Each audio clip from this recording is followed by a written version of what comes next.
Right, so Big Game. It's another straight to video Samuel L. Jackson kind of movie.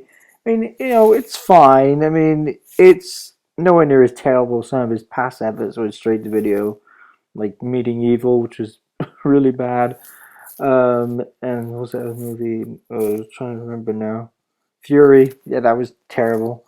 Um, but it's kind of like that thing that, well, it's not exactly Snakes on the Plane because, well, that was really mediocre, but it's a bit better than that movie, even though it's still average. Some of the acting isn't great, but I'm not talking about Samuel L. Jackson because he's fine, he's very good. But I mean, obviously, I like the young boy, the Austrian boy. He was good.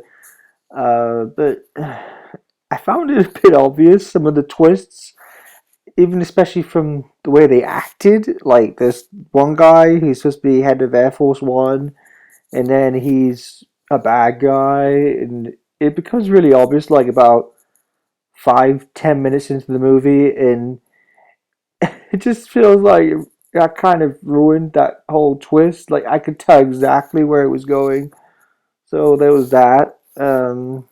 And then the guy who's the sort of British terrorist thing guy, whatever, his acting wasn't the greatest. It wasn't terrible, just wasn't anything mind blowing. So yeah, I've not really seen them in any films before, but I don't know. Maybe they don't have a lot of credits because their acting isn't top notch. So I mean, the film is fine. I mean, it's enjoyable. It's the whole thing about.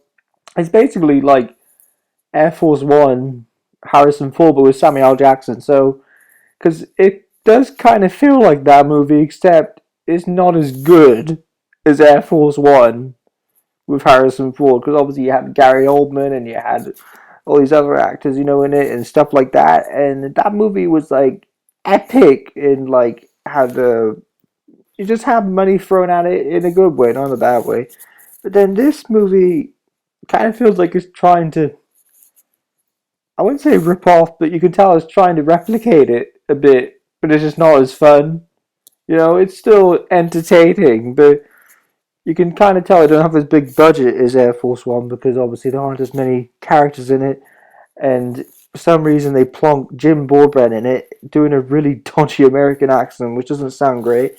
Um, and it just becomes really obvious, like he tries to hide it, the fact that he's British, but then the Britishness still comes out, and then he tries to do American accent, and that I don't know, I didn't really buy it. And he tries to really sound like American and say like a speech or something, and then the British accent comes out, and it's I don't know, it's just it didn't really work for me. Um, so not his best performance by far. The whole film is structured. It's fine. I mean, I think Air Force One had more going on in it, and this one sort of you can tell it's straight to video because it feels really quick and it ends quite. Like that's it.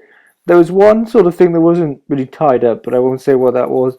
But I just feel like it's entertaining. It's nowhere near as terrible as other films, recently, and let's forget about Meeting Evil and Fury.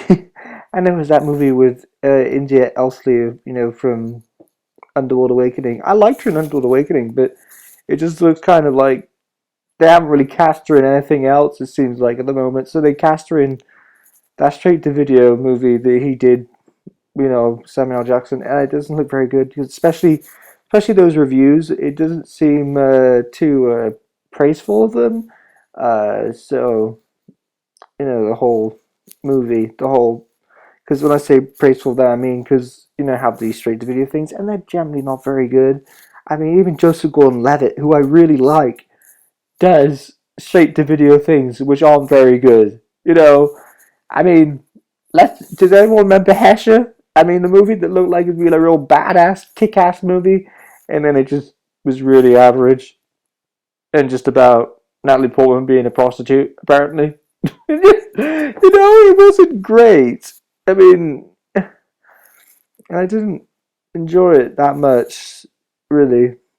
I don't really expect mediocrity from JGL, so you know with Samuel L. Jackson, he made so many good movies. He is like Joseph Gordon-Levitt. Obviously, he'll make some that aren't so good. I mean, it's fine. It's entertaining. The best thing about it, well, is Samuel L. Jackson, obviously, but he's quite close with the Austrian boy, who I think he's really good. But so overall, it's fun. It's entertaining. Yes, it is like Air Force One, but not as fun. But still, it's entertaining, and I enjoyed it far more than those dreadful things he's been in recently.